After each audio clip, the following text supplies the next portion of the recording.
Before watching the video, don't forget to subscribe to our channel by clicking the subscribe button below and clicking the bell icon to be notified whenever we publish a new video.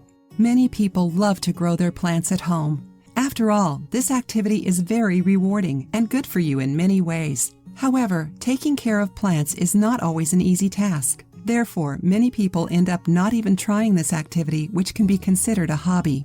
Whatever the reason, one of the first things you should pay attention to when planting seedlings is the quality of the soil. Soil with few nutrients can make plants weak and prevent them from growing properly.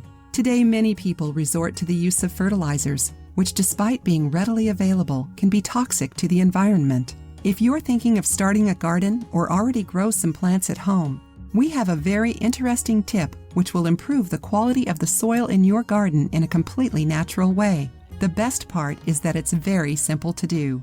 All you need is an egg and a banana.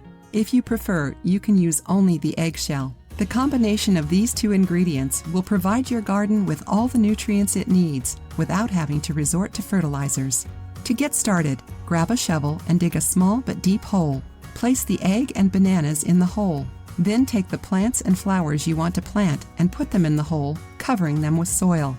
The potassium from the banana and the calcium from the eggshell will provide the plants with the necessary nutrients to grow strong and healthy. Soon you will notice that your garden will be even more beautiful with this incredible natural fertilizer. Try it and tell us about your fantastic results in the comments. If you liked the video, give it a thumbs up and share it with your friends. For more recipes and tips, subscribe to the channel.